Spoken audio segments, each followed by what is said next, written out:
Okay, so I don't have anyone hold the camera, so I'm doing a video because it'll be easier for me to stand back. I can't, my arm's not that long. Unfortunately, I'm not doing a Gumby costume, so bad joke. Captain's horn, and I know it's not what a lot of people were thinking, but I went with the shofar. If any person just blows into it, it does not make any noise. You really need to know how to use it without the mouthpiece and all that.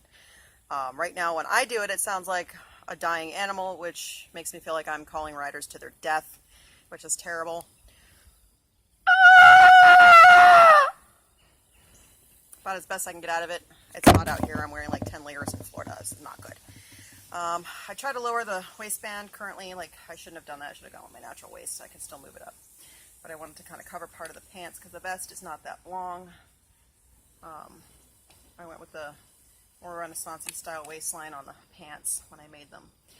So I was thinking comfort, practicality, combined with description, and then I tried to get away from the Revolutionary War period description of clothing and try to give it an older feel, because this is kind of like a dark age environment that they are in. So let me straighten up the collar here. Got the ascot on. I got the vest. So there it is, with my weird looking Kelty belt. I used,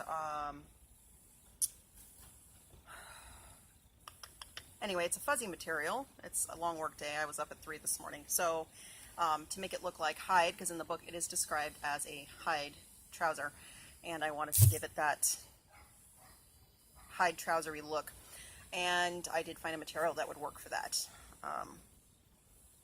Color contrast was necessary. When I first started making it, it was just so much green on green on green that you couldn't tell where the coat ended and where the vest began, so I used similar shades of forest green. I mean, everyone has their own interpretation. What is forest green? What is hunter green?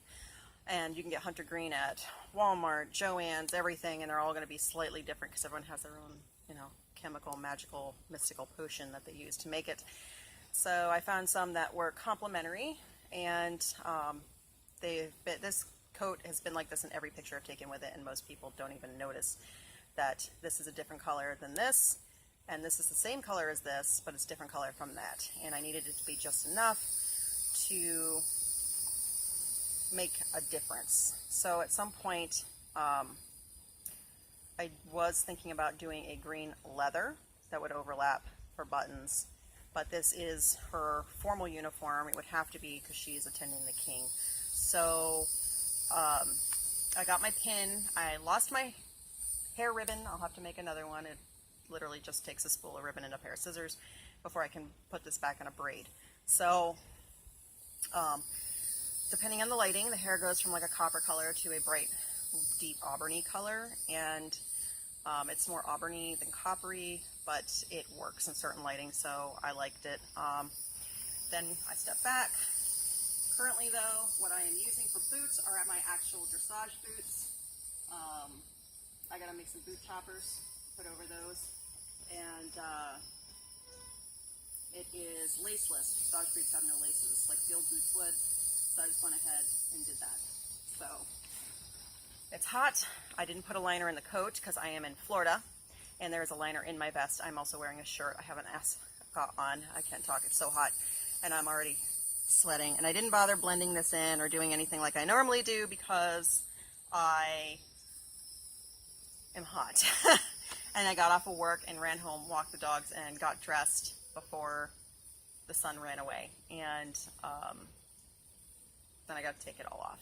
So I'm rambling, I'm tired, I'm sorry, but this is my Captain Mapstone submission, and if I wasn't sweating so bad, I'd have the scar and the freckles painted on, and some aging makeup, because she has a streak of gray coming from her temple, and they also point out her crow's feet, and I say that Kristen Britton, when she wrote the book, pointed out her appearance when Steve Gladian first noticed her. He was very attentive to the details of the captain.